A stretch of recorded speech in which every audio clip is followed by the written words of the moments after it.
So I'd like to welcome everyone. We're going to have three presenters today, give you examples of how they are using technology to enhance learning. So our presenters for today, we have Joshua and Lynn Sugden and Dr. Lyle Benson. Those are our three presenters for today. So I'm going to present, and I'm not going to spend long, but I'll take a bit of time. I'm hoping a little under 10 minutes. I'm going to present a framework that summarizes the unique power of technology to enhance learning. Basically, the things that technology can do that cannot be done with other means, and that's kind of what the framework is designed off of. And it's designed for discussion to spark ideas, and as a framework perhaps for going forward for blended and online show. All right, so perhaps we should start with just going quickly over what blended learning is. So blended learning is where we are basically taking the best of what can be done online and what can be done with technology, combining that, so that's kind of on the left side there, combining that with the best of what can be done with face-to-face instruction. Notice I'm not saying classroom, because classroom is just one place where instruction can occur, and sort of I put some images here where other places where instruction and learning can occur. So that's what blended learning is. Okay, so let's just go over our goals for today's session. Here we go, session goals. Again, I'll review, and I won't spend long on the framework. And then the most important part, we've got our three examples from MacEwan School of Business that demonstrates effective blended learning. And one of the goals of this session is to encourage faculty and students, we actually have students attending as well, in attendance to develop and implement ICT enhancements for either online courses or traditional face-to-face courses. So that's kind of the intent of the session, is to give you some examples, but to then also create some actions. All right, so ICT is essentially the hardware and the software, but it's not only that. Information and communication technology is not only hardware and software, it is also process.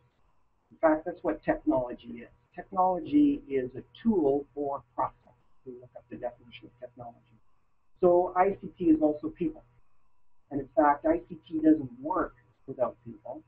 And in fact, that's really, in a sense, what the three examples are here today are that, sure, we've got all these great tools, but it takes the people. And that's why we're getting constant innovation, and even within a tool. You know, Facebook has been around since 2005, but we're continually seeing innovations on that platform.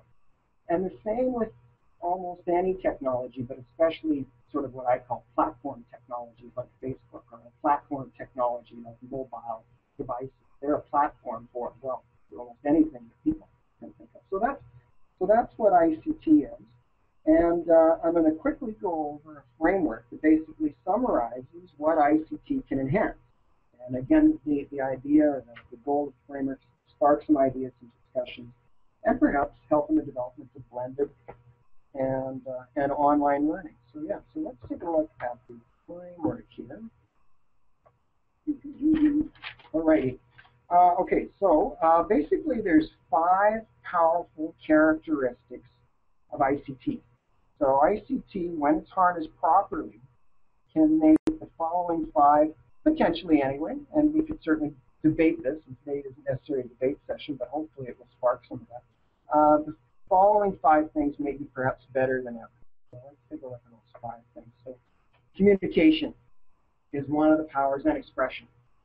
Some very specific things, though, because you're going to say, well, we've always communicated. So what's new about that? Okay, what's new? We've got expanded access to a global audience.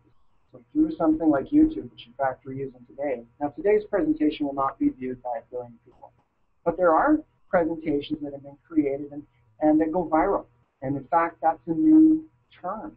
And that global audience is there, again, if the person has the passion, if they have that something to communicate.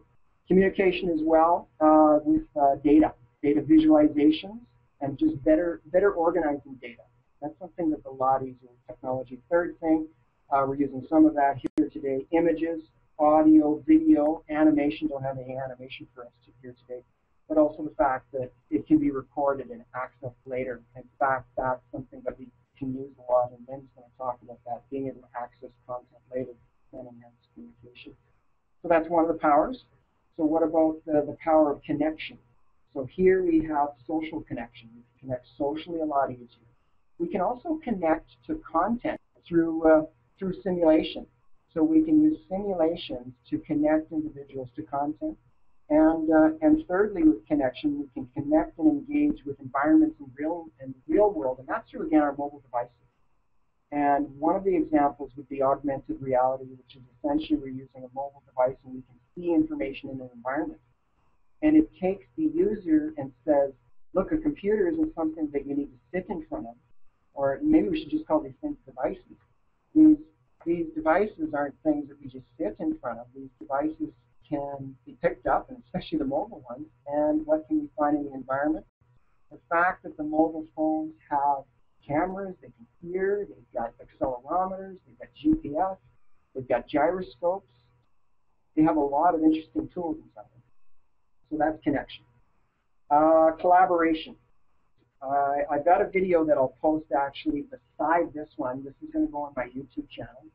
And it's a video that shows, it's a TED Talk, and it talks about a project. In fact, one of the members in the audience here, Travis, pointed me to this project that involves 750 million people collaborating together to do something. Well, in fact, that wasn't possible before. The largest collaborations ever in history before that were 100,000 people. That's to go to the moon, and that's to build the pyramid. And those are the biggest groups that we could ever in the past collaborate before.